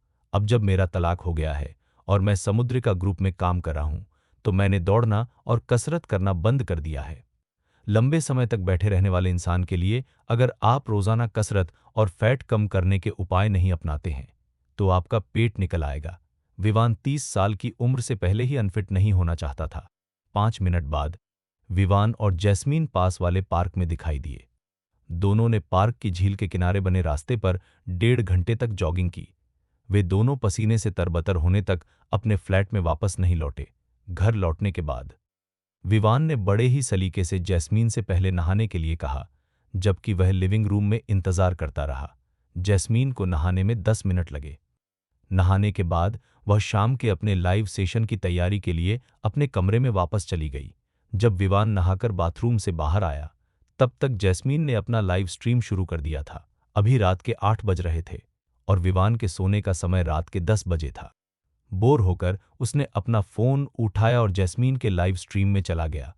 मूल रूप से जैस्मीन को टिप देने के इरादे से आए विवान ने लाइव स्ट्रीम में देखा कि 20 से ज्यादा अमीर लोगों सहित 1000 से ज्यादा दर्शक थे। ये अमीर लोग अक्सर जैस्मीन को महंगे वर्चुअल गिफ्ट्स भेजा करते थे। महज आधे घंटे में जैस्मीन को 20,000 रुपए से ज्यादा के गिफ्ट्स मिले, जिसे देखकर विवान ने राहत की सांस ली। क्या लाइव स्ट्रीमिंग में सचमुच इतना पैसा है? विवान बहुत कम ही लाइव स्ट्रीम देखता था और इस इंडस्ट्री के बारे में उसे ज्यादा जानकारी नहीं थी। हालांकि मैंने ऑनलाइन कुछ पोस्ट भी देखी थीं जहां फीमेल स्ट्रीमर्स अमीर लोगों के पैसों के लालच में आ गईं और टॉप रैंक वाले फैन से ऑफलाइन मिली और आखिरकार उनकी कठपुतली बन गईं। यह सोचकर विवान ने लाइव स्ट्रीम खत्म होने के बाद जैस्मीन से अच्छे से बात करने का फैसला किया, ताकि वह भटक न जाए और ऐसा कुछ न कर बैठे जिसका उसे जिंदगी भर पछतावा हो। रात 10 बजे जैस्मीन ने अपना लाइव स्ट्रीम खत्म कर दिया। विवान अभी जैस्मीन के पास जाने या कल सुबह नाश्ते तक बात टालने के बारे में सोच ही रहा था कि तभी अचानक दरवाजा धीरे से खुला। इससे पहले कि विवान लाइट बंद कर पाता, उसने देखा कि जैस्मीन ने दरवाज खोला और अंदर आई। उसने दरवाजा बंद किया और सीधे बिस्तर के पास चली गई। क्या बात है? विवान ने सबसे पहले बात की। जैस्मीन का सुंदर चेहरा लाल हो गया था। उसने कुछ नहीं कहा, लेकिन विवान की नजरों के नीचे वह शर्मा गई और विवान के बिस्तर पर लेट गई। विवान एक पल के लिए सन्न रह गया। वह मना करना चाहता था, लेकिन उसका शरीर जैस्मीन के लिए जगह बनाने के लिए एक तरफ हट गया। जैस्मीन शर्मा रही थी। विवान की तरफ पीठ करके उसने फुसफुसाते हुए कहा, गुड नाइट सर। जैस्मीन, मैं तुमसे बात करना चाहता हूं। जी। यह सुनकर जैस्मीन मुड़ी और उसकी बड़ी बड़ी नम आंखों ने विवान की आंखों में देखा। उसकी आंखों में एक चमक थी और उसके कोमल चेहरे पर थोड़ी सी उम्मीद झलक रही थी। अहम। लड़की तीखी नजरों को देखकर विवान ने हल्के से खांसते हुए गंभीरता से कहा, जैस्मीन, स्ट्रीमिंग करके पैसा कमाया जा सकता है, लेकिन तुम्हें अपने वसूलों पर कायम रहना चाहिए और पैसे के लालच में आकर ऐसा कुछ नहीं करना चाहिए जिसका तुम्हें बाद में पछतावा हो। ऊपर वाला मेहनत का फल देता है। कड़ी मेहनत का फल हमेशा मिलता है। ईमानदारी से कमाया हुआ पैसा सुकून देता है। क्या तुम मेरी बात समझ रही हो? विवान ने इसे बहुत ही घुमा फिरा कर कहा, लेकिन उसका मानना था कि जैस्मीन एक समझदार लड़की है और उसे उसके शब्दों के पीछे छिपे गहरे मतलब को समझना चाहिए। जी। जैस्मीन ने हल्की सी मुस्कान के साथ गंभीरता से सिर हिलाया। सर, चिंता मत कीजिए, जैस्मीन सिर्फ आपकी है और कभी किसी दूसरे आदमी के करीब नहीं आएगी। मेरा मतलब वो नहीं था। मेरा मतलब ये था कि विवान झेंप गया, यह सोचकर कि जैस्मीन उसकी नेक सलाह समझ जाएगी। हैरानी की बात यह थी कि जैस्मीन को गलतफहमी हो गई। वह समझाना चाहता था, लेकिन जैस्मीन ने अपनी आंखें बंद कर ली और उसकी बाहों में सिमट गई। सर, आप मुझसे प्यार करते हैं? जैस्मीन की आवाज बोलते समय कांप रही थी। ऐसा लग रहा था जैसे वह थोड़ी घबराई हुई हो। विवान कुछ समझाना चाहता था, लेकिन अचानक बिना किसी चेतावनी के एक छोटा, ठंडा हाथ उसकी कमर के चारों ओर लिपट गया। जो शब्द मैं कहना चाहता था, वे जबरदस्ती मेरे गले में ही अटक गए। दोनों एक दूसरे के बहुत करीब थे। इतने करीब कि विवान उसकी कोमलता को साफ महसूस कर सकता था। जैस्मीन, मेरा मतलब वो नहीं था। विवान का गला सूखने लगा। उसने मुश्किल से थूक निगला और अपने दिल में उठ रही बेचैन इच्छाओं को दबाने की कोशिश की। जैस्मीन ने दबी आवाज में कहा, सर, इस तरह खुद को रोकना आपकी सेहत के लिए अच्छा नहीं है। जैस्मीन, तुम अभी बच्ची हो, तुम्हारा भविष्य तुम्हारे सामने है। कोई भी बेवकूफ़ी मत करो। विवान ने गहरी सांस ली और जैस्मीन को समझाने की कोशिश की। हालांकि उसने जैस्मीन को 1 साल के लिए अपने पास रखने के लिए 5 लाख रुपए खर्च किए थे, लेकिन जैस्मीन के दुखद अतीत के बारे में जानने के बाद उसने उस घटिया विचार को पूरी तरह से दिमाग से निकाल दिया था। उसने जैस्मीन को अपने पास इसलिए रखा था ताकि वह उसकी ज्यादा से ज्यादा मदद कर सके, लेकिन जैस्मीन ने उसे गलत समझ लिया था। इसीलिए उसने खुद को इस तरह उसके सामने पेश किया। सर, आप ही तो मेरी रोशनी हैं। जैस्मीन ने अपना सिर उठाया और उसकी निगाहें विवान की आंखों पर टिक गईं। जैसे ही उनकी नजरें मिलीं, विवान का दिल एक पल के लिए रुक सा गया। उसने जैस्मीन की आंखों में सच्चा प्यार और गहरा लगाव देखा, लेकिन विवान उसकी आंखों में वह भाव जितना ज्यादा देखता, उसके द्वारा ऐसा कोई भी गलत काम करने की संभावना उतनी ही कम होती जाती। उसने एक कड़वी मुस्कान दी और उसके दिल की बेचैनी धीरे धीरे शांत हो गई। जैस्मीन, उन 5 लाख रुपयों की चिंता मत करो। इसे बस मेरी तरफ से तुम पर किया गया एक इन्वेस्टमेंट समझो। भविष्य में जब तुम पैसा कमाओगी तब मुझे लौटा देना। सर, क्या आप मुझसे नाराज हैं? यह सुनकर जैस्मीन की पलकें थोड़ी कौंप उठीं और उसकी आंखों में जलती हुई उम्मीद की रोशनी फीकी पड़ गई। विवान ने तुरंत उसे तसल्ली देते हुए समझाया, बकवास मत करो, तुम इतनी खूबसूरत और मजबूत हो, मैं तुम्हें नापसंद कैसे कर सकता हूं? तो फिर ऐसे हालात में भी आप मेरे लिए इतने पत्थर दिल कैसे हो सकते हैं? जैस्मीन ने पलकें झपकाई। उसकी नम आंखों में उलझन और खुद पर शक साफ दिख रहा था। क्या ऐसा इसलिए है क्योंकि जैस्मीन का रंग आन्या जितना गोरा नहीं है, या इसलिए कि जैस्मीन का फिगर अच्छा नहीं है? जैस्मीन ने हल्के से अपने होंठ काटे और उसकी आंखों में आंसू भर आए। उस बेबस चेहरे को देखकर विवान के दिल में एक अजीब सी हलचल हुई। क्या यह वही मासूमियत और आकर्षण का मिला-जुला रूप था? विवान की सांसें थोड़ी तेज हो गईं। वह सचमुच उसे चूमना चाहता था। लेकिन जैसे ही यह ख्याल मन में आया, उसके दिमाग ने उसे तुरंत झटक दिया। नहीं, ऐसा मत सोचो। तुम बहुत खूबसूरत हो और तुम्हारा फिगर भी कमाल का है। सच में, बिल्कुल सच, मैं तुमसे झूठ क्यों बोलूंगा? सर, जैस्मीन ने उदास स्वर में कहा, मैं आपके सामने खुद को बहुत छोटा महसूस करती हूं। इसलिए सर, क्या आप मेरी थोड़ी तारीफ करके मेरी हिम्मत बढ़ा सकते हैं? छोटा महसूस करती हो? क्यों? तुम तो वाकई कमाल की हो। तुम न सिर्फ दिखने में सुंदर हो और तुम्हारा फिगर भी अच्छा है, बल्कि सबसे बड़ी बात यह है कि तुम्हें खाना बनाना भी आता है। विवान थोड़ा उलझन में था। वह समझ नहीं पा रहा था कि जैस्मीन, जो इतनी टैलेंटेड थी, उसके सामने हीन भावना क्यों महसूस कर रही थी। लेकिन वह जैस्मीन की बात को टाल नहीं सका, इसलिए उसने उसकी सारी खूबियां गिना दी। आजकल की लड़कियां बहुत नाजुक होती हैं। खाना बनाना जानने वाली और इतना अच्छा खाना बनाने वाली लड़की मिलना मुश्किल है। सिर्फ इसी वजह से तो तुम अपनी 90% सहेलियों से आगे निकल चुकी हो। सच में सर, जैस्मीन बेहद खुश हो गई। उसने अपनी बड़ी-बड़ी चमकदार आंखों को झपकाया और उम्मीद भरी निगाहों से विवान को देखने लगी। बिल्कुल सच है, मैं तुमसे झूठ नहीं बोलूंगा। विवान मुस्कुराया और जैस्मीन के सिर को सहलाने के लिए हाथ बढ़ाया, जो अब काफी खुश लग रही थी। लेकिन फिर जैस्मीन ने एक ऐसा सवाल पूछा जिससे विवान पूरी तरह से हैरान रह गया। सर, क्या आपको छोटे सीने वाली लड़कियां पसंद हैं? तुम ऐसा क्यों पूछ रही हो? मैंने इंटरनेट पर देखा है कि लड़कों को हैवी फिगर वाली लड़कियां पसंद आती हैं, और मुझे लगता है कि मेरा काफी बड़ा है, लेकिन सर को इसमें बिल्कुल भी दिलचस्पी नहीं है। बोलते बोलते जैस्मीन ने अचानक अपना सिर नीचे कर लिया, लेकिन विवान ने देखा कि जैस्मीन के कान धीरे धीरे लाल हो रहे थे। वह शर्मा रही थी। अहम अहम, विवान ने झिझकते हुए अपनी नाक खुजलाई और धैर्य से समझाया, मुझे भी यह पसंद है, लेकिन पसंद करना एक बात है, मैं तुम्हारे साथ कुछ भी गलत नहीं कर सकता। यह तुम्हारी तौहीन होगी, जैस्मीन ने फुसफुसाते हुए कहा। लेकिन मुझे कोई ऐतराज नहीं है, यह भी नहीं चलेगा। तुम्हारी समझ अभी इतनी पक्की नहीं है, कुछ सालों में तुम्हें सब समझ आ जाएगा। विवान को लगा कि बात भटकती जा रही है, इसलिए उसने उबासी लेने का नाटक किया और कहा, ठीक है, बस बहुत हो गया, मुझे नींद आ रही है, चलो सो जाते हैं। इतना कहकर उसने अपनी आंखें बंद कर लीं। उसने शुरू में सोने का नाटक करने का सोचा था, लेकिन नाटक करते करते वह सचमुच सो गया। विवान की एकसार चलती सांसों को सुनकर जैस्मीन ने ऊपर देखा, और यह पक्का करने के बाद कि विवान सो रहा है, वह उसके और करीब खिसक गई। विवान के सीने पर अपना गाल टिकाकर और उसकी धड़कन को सुनते हुए उसे बड़ा सुकून मिला। सुरक्षा के उस एहसास ने उसे पूरी तरह से रिलैक्स कर दिया। सर, आपके साथ रहना कितना अच्छा लगता है, वह धीरे से बड़बड़ाई और जल्द ही सो गई। अगले दिन विवान की नींद खुली।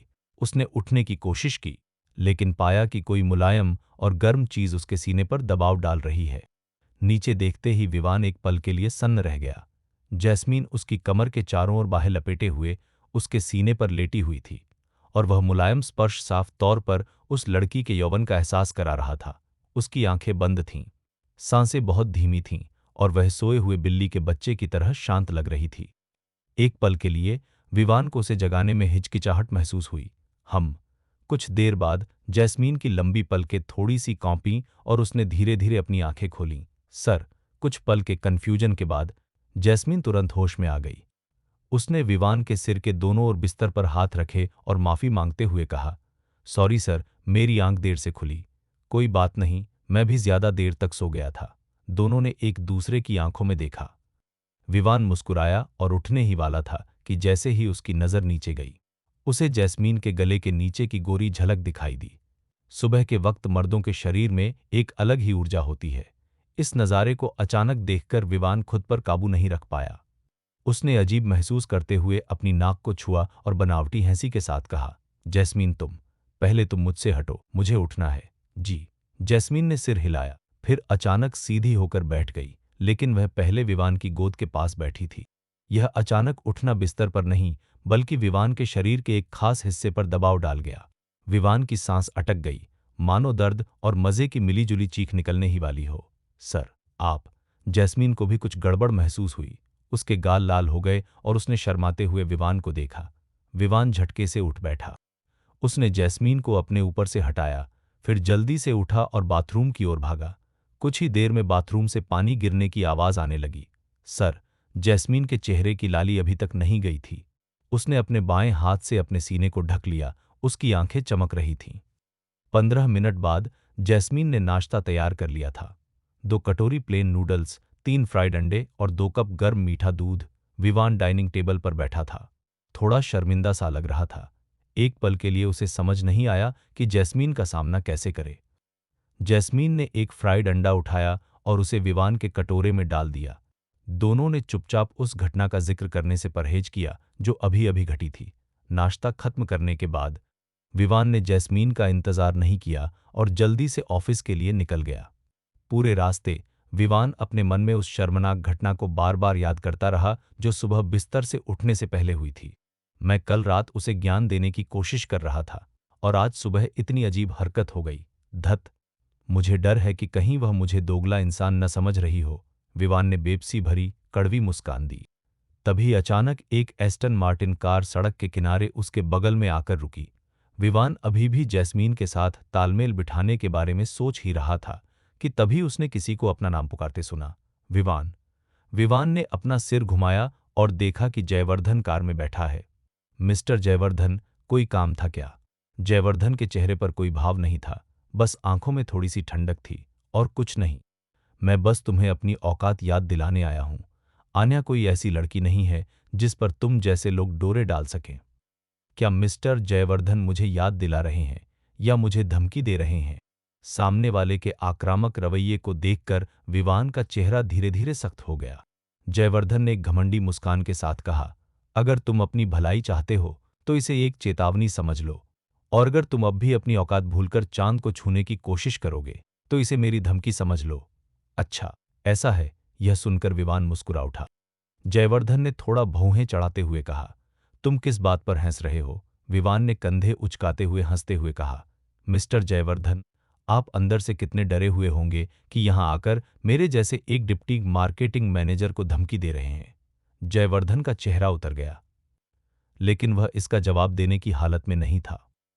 किसी को पसंद करना गलत नहीं है, लेकिन अगर आप किसी को हासिल करने के लिए इतने घटिया तरीके अपनाते हैं तो मैं बस इतना ही कह सकता हूं कि आप प्यार के लायक नहीं हैं।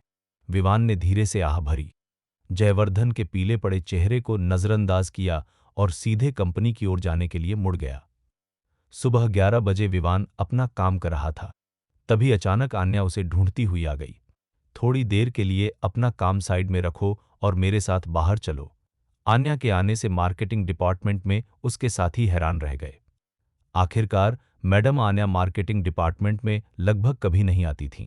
अगर उन्हें कुछ काम भी होता था तो वे बस अपनी सेक्रेटरी को भेज देती थीं। इस साल ऐसा पहली बार हुआ था कि कोई इस तरह खुद चल कर आया था। क्या बात है? विवान उलझन में दिख रहा था। आन्या ने विवान की ओर आंखें घुमाते हुए कहा, और क्या हो सकता है? जाहिर है यह इकोनॉमिक जोन वाले उस प्रोजेक्ट के बारे में ही होगा। कहीं आप पर्सनल वजह से तो नहीं आई? नहीं, मैं तो बस ऐसे ही पूछ रहा था। विवान मुस्कुराया, अपने कंप्यूटर की स्क्रीन लॉक की, उठा और आन्या के साथ केबिन से बाहर चला गया। दोनों कंधे से कंधा मिलाकर लिफ्ट की ओर बढ़े। यह नज़ारा देखकर मार्केटिंग डिपार्टमेंट में उनके साथी पूरी तरह से हैरान रह गए। क्या चल रहा है? ऐसा लगता है कि डिप्टी मैनेजर विवान और जनरल मैनेजर आन्या के बीच कोई खास रिश्ता है। अरे, वो बस जान पहचान वाला कोई होगा, शायद कोई दूर का रिश्तेदार हो। क्या तुम्हें लगता है कि deputy manager Vivaan Aanya madam का बॉयफ्रेंड हो सकता है? असंभव है ना? आन्या मैडम इतने सालों से किसी रिलेशन में नहीं रही हैं। क्या ऐसी अफवाह नहीं है कि आन्या मैडम को लड़कियों में दिलचस्पी है? यह जरूरी नहीं कि सच हो सकता है कि उन्हें अभी तक सही इंसान न मिला हो। मुझे लगता है कि डिप्टी मैनेजर विवान काफी हैंडसम है और उनका बात करने का तरीका बहुत ही शरीफ और सुलझा हुआ है। सचमुच एक प्यारा इंसान। क्या तुम लोगों ने कुछ देर पहले ग्रुप चैट में वो तस्वीरें देखीं? ये वो फोटो है जिसमें आन्या मैडम पहली बार डिप्टी मैनेजर विवान को कंपनी में लेकर आई थीं और रिसेप्शनिस्ट ने चुपके से उनकी फोटो खींच ली थी। फोटो में आन्या मैडम बहुत खुशी से मुस्कुरा रही हैं।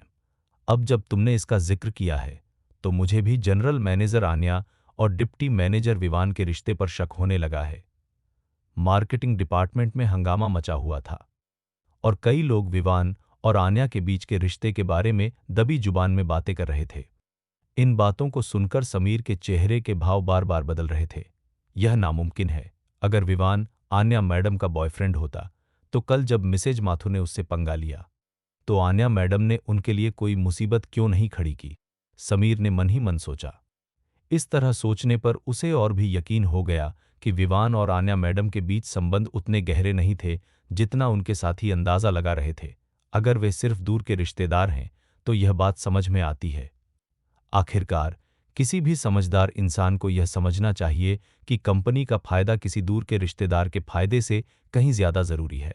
विवान आन्या के पीछे पीछे बेसमेंट पार्किंग तक गया। जैसे ही आन्या ने ड्राइवर की तरफ का दरवाजा खोला, वह अचानक एक पल के लिए सोचने लगी और बोली, छोटे मालिक, क्या आपके पास ड्राइविंग लाइसेंस है? विवान ने भी कार का दरवाजा खोला और अंदर बैठने की तैयारी करने लगा। तो फिर आप गाड़ी चलाइए। यह सुनकर आन्या ने जबरदस्ती विवान से पैसेंजर सीट छीन ली। विवान थोड़ा हैरान था। इस समय तक आन्या ने पैसेंजर वाला दरवाजा बंद कर दिया था। उसने खिड़की नीचे की और मुस्कुराते हुए कहा, आपके पास ड्राइविंग लाइसेंस है, फिर भी आप मुझ जैसी नाजुक लड़की को गाड़ी चलाने देते हैं। क्या आपको शर्म नहीं आती? विवान ने हंसते हुए जवाब दिया, तुम मुझे छोटे मालिक कहकर बुलाती हो, फिर भी मुझसे अपना ड्राइवर बनने की उम्मीद करती हो। तुम इतनी बेशर्म कैसे हो सकती हो? क्या? मैंने तो अभी प्यार से बोला था। जब आप मेरे इतने अच्छे मालिक हैं, तो अपनी इस छोटी सी एम्प्लॉई को ड्राइवर कैसे बना सकते हैं? आन्या नखरे दिखाने लगी। यह देखकर कि विवान अभी भी उससे बहस करना चाहता है, उसने तुरंत मीठी आवाज में कहा, छोटे मालिक, मेरे प्यारे छोटे मालिक, मैं सुबह से बिजी हूं, आप मुझे गाड़ी चलाने के लिए कैसे कह सकते हैं? प्लीज। मेरे प्यारे मालिक। आन्या का अचानक ये ड्रामा देखकर विवान सिहर उठा। उसने तुरंत हार मानते हुए अपने हाथ ऊपर उठा लिए।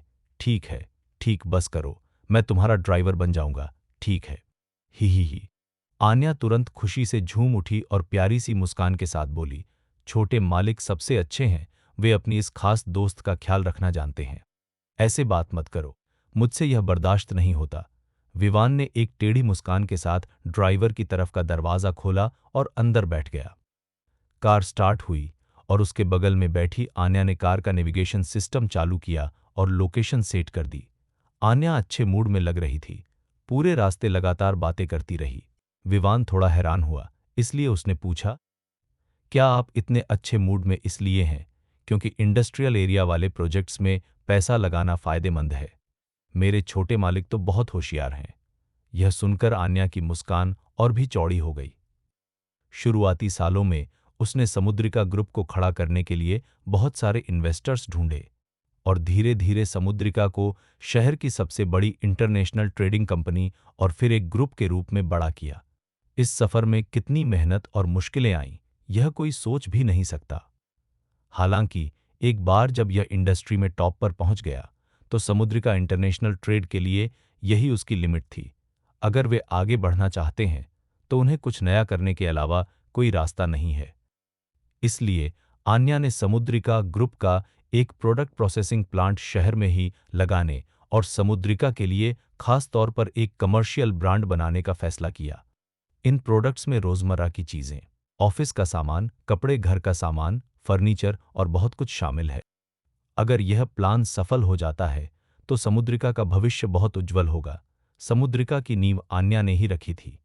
उसके लिए यह कंपनी उसके अपने बच्चे की तरह है और ज़ाहिर है कि वह चाहेगी कि उसका बच्चा और आगे बढ़े, ऊंचाइयों को छुए और मजबूत बने। आपने समुद्रिका के भविष्य की प्लानिंग बहुत अच्छे से की है। यह दिशा बिल्कुल सही है। विवान ने अपनी सहमति जताई। आन्या चौंक गई और हैरानी से पूछा, छोटे मालिक को समुद्रिका के फ्यूचर के लिए मेरे प्लान्स के बारे में पता है? मैं रोज कंपनी में रहता हूं और आपके सभी फैसले देखता हूं। उन सब को समझने के बाद क्या आपका अगला कदम साफ नहीं दिखता? विवान मुस्कुराया और फिर बोला, आपकी दिशा सही है, लेकिन इस टारगेट को हासिल करना काफी मुश्किल होगा। पहला, प्रोडक्ट की क्वालिटी, और दूसरा, विदेशी बाजार में यूजर रिसर्च और मार्केट रिसर्च करना होगा। फिलहाल समुद्रिका का सबसे बड़ा फायदा यह है कि उसके पास अपने खुद के ट्रांसपोर्ट चैनल्स हैं। समुद्रिका प्रोडक्ट की क्वालिटी का ध्यान रख सकती है, लेकिन जब तक उसे किसी बड़ी विदेशी कंपनी का सपोर्ट नहीं मिलता, तब तक वह विदेशी बाजार में क्वालिटी की गारंटी नहीं दे सकती। इसी पल विवान को अचानक कुछ महसूस हुआ। उसने आन्या की ओर मुड़कर हंसते हुए कहा, ओहो, छोटी शैतान, तो तुम समुद्रिका को बदलने के लिए हेडक्वार्टर की पावर यूज करना चाहती हो? छोटे मालिक, आप तो बड़े स्मार्ट निकले। आन्या ने इससे इनकार नहीं किया, बल्कि विवान की ओर तेजी से पलकें झपकाई। विवान ने भौहें चढ़ाते हुए कहा, आप इतना पक्का कैसे कह सकती हैं कि हेडक्वार्टर आपकी मदद करेगा? मुझे पक्का नहीं पता कि हेडक्वार्टर मेरी मदद करेगा या नहीं, लेकिन मुझे यकीन है कि मेरे छोटे मालिक जरूर करेंगे। आन्या का चेहरा एक प्यारी सी मुस्कान से खिल उठा। विवान ने शिकायत करते हुए कहा, तुम मुझसे मदद चाहती हो और यहां तक कि मुझे अपना ड्राइवर भी बनाना चाहती हो। तुम्हारी प्लानिंग तो बड़ी जबरदस्त है। आन्या शर्मा गई और उसने नखरे से जीभ बाहर निकालते हुए कहा, छोटे मालिक, ऐसा मत कहिए। मैं आज रात आपके लिए सीफूड की दावत रखूंगी। विवान ने हंसते हुए आंखें घुमाई। हाँ, तुम्हें क्या लगता है कि तुम मुझे बस एक लंच या डिनर से पटा सकती हो? तुम तो वाकई बहुत कंजूस हो। आन्या खिलखिलाकर हंसते हुए बोली, मालिक, अगर आपको लग रहा है कि आपका नुकसान हो रहा है, तो मैं आपको अपने प्यार से इसका बदला चुका सकती हूँ। इस तरह मेरी मदद करना खुद की मदद करने के बराबर है। क्यों ना आप इस बारे में सोचें? विवान सन्न रह गया। मेरी भलाई का फायदा उठाना एक बात है, लेकिन अब तुम मेरे साथ फ्लर्ट कर रही हो। तुम सचमुच मेरा फायदा उठाने की कोशिश कर रही हो। यह सुनकर आन्या चिढ़ गई। उसने अपना गुस्सा निकालने के लिए विवान की कमर पर चिकोटी काट ली। इंडस्ट्रियल एरिया में मौजूद क्षितिज रियल एस्टेट एजेंसी पहुंचते ही दोनों ने बातचीत की और हंसे। क्षितिज रियल एस्टेट दिशा के छोटे भाई की एजेंसी है। आज हमारा काम उनसे जगह किराए पर लेने के बारे में बात करना है। कार से उतरते ही आन्या ने आने का मकसद बताया। विवान ने अपनी समझ का इशारा करते हुए हल्के से सिर हिलाया। एजेंसी में घुसते ही रिसेप्शनिस्ट को पता चला कि वे वरुण से मिलने आए हैं, जिसके बाद वे दोनों तुरंत मीटिंग रूम में चले गए। कुछ देर बाद नीले रंग का सूट पहने, पीछे की ओर कंघी किए बालों और गले में सोने की चेन पहने एक युवक अंदर आया। आन्या को देखते ही उस युवक की आंखें चमक उठीं और वह तुरंत उसकी ओर बढ़ा। आन्या दी, आप इतनी जल्दी आ गईं? मेरी दीदी तो अभी तक आई ही नहीं। कोई बात नहीं, हमारा काम तुमसे मिलना है। वह आए या ना आए, इससे कोई फर्क नहीं पड़ता। आन्या ने मुस्कुराते हुए जवाब दिया। मुझे इसके बारे में मेरी दीदी से पता चल गया है। चिंता मत कीजिए, आपकी परेशानी मेरी परेशानी है। जहां तक जगह की बात है, मैं आपको खुश करने की पूरी गारंटी देता हूं। वरुण मुस्कुराया, अपने हाथों को आपस में रगड़ा और कुछ शर्मिंदा होकर बोला, लेकिन आन्या दी, एहसान अपनी जगह है और बिजनेस अपनी जगह। आपको इस जगह की बहुत जरूरत है, इसलिए कीमत के बारे में। खांसी खांसी आन्या ने शांत भाव से मुस्कुराते हुए विवान की ओर देखा और कहा, ये मेरे असिस्टेंट विवान हैं। आप इनसे कीमत के बारे में खुलकर बात कर सकते हैं। नमस्ते, मेरा नाम विवान है। विवान खड़ा हुआ और उसने वरुण की ओर हाथ बढ़ाया। वरुण ने विवान को शक भरी नजरों से देखा, लेकिन साथ ही गर्मजोशी से उससे हाथ भी मिलाया। उसके बाद आन्या ने बीच में बोलना बंद कर दिया और सारा काम विवान को सौंप दिया। हालांकि यह बिना किसी तैयारी के आखिरी समय में लिया गया फैसला था, लेकिन विवान ने 2 दिन पहले ही पूरी तैयारी कर ली थी। उसे पहले से ही इंडस्ट्रियल एरिया में फैक्ट्री के रेट्स और जमीन की कीमतों की पूरी जानकारी थी। काफी देर तक चली बहस के बाद वरुण का चेहरा गंभीर हो गया, क्योंकि विवान ने सबसे कम कीमत का पता लगा लिया था और उसे बिल्कुल भी मुनाफा नहीं होने दे रहा था। इसलिए वरुण इतना गुस्से में था कि वह टेबल पलट देना चाहता था। मिस्टर विवान, आप आन्या दी के खास आदमी हैं, इसलिए मैं आपसे घुमा फिराकर बात नहीं करूंगा। यह इंडस्ट्रियल एरिया मेरी देखरेख में है। आप तभी इन्वेस्ट कर सकते हैं और फैक्ट्री लगा सकते हैं जब मैं मंजूरी दूं। अगर मैं राजी नहीं हुआ तो आप फैक्ट्री की बिल्डिंग किराए पर भी नहीं ले पाएंगे। इन्वेस्ट करना तो दूर की बात है।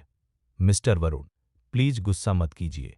हम यहां बिजनेस की बात करने आए हैं, और क्योंकि यह बिजनेस है, इसलिए इसमें दोनों का फायदा होना चाहिए। मैंने अभी तक केवल समुद्रिका ग्रुप की शर्तों की बात की है। हमने अभी तक हमारे आपसी फायदे पर बात नहीं की है।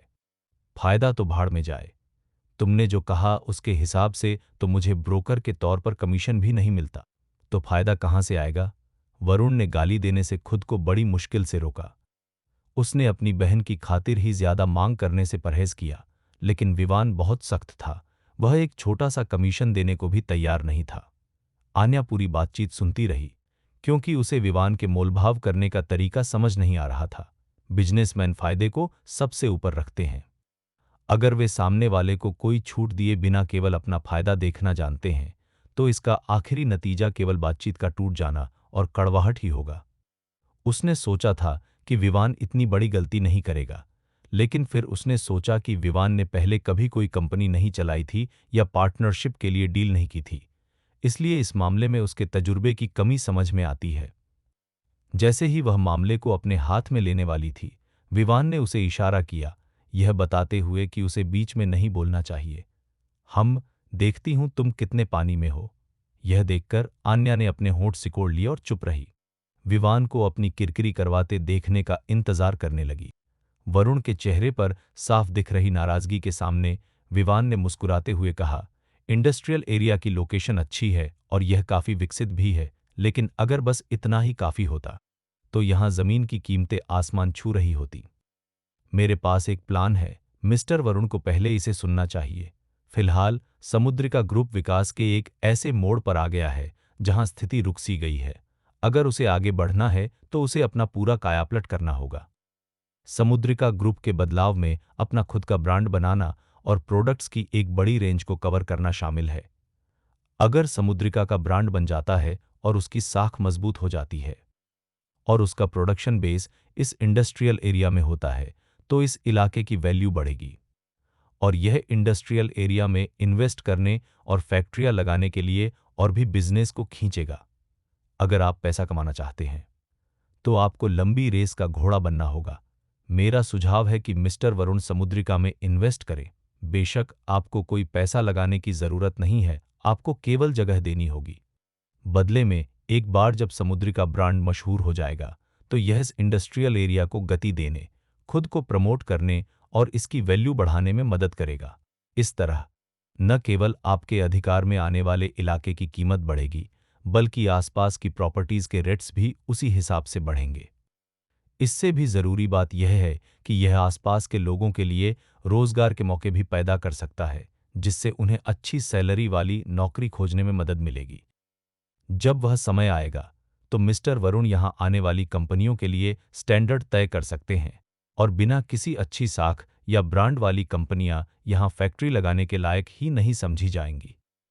इसके अलावा मिस्टर वरुण कुछ फैक्ट्री बिल्डिंग्स या स्टाफ हॉस्टल्स को खरीदने में भी इन्वेस्ट कर सकते हैं, जिन्हें बड़ी कंपनियों द्वारा इन्वेस्ट करने और फैक्ट्री लगाने पर किराए पर दिया जा सकता है, जिससे रेंट की कमाई भी होगी और आपकी एजेंसी इससे अच्छा खासा कमीशन कमा सकती है।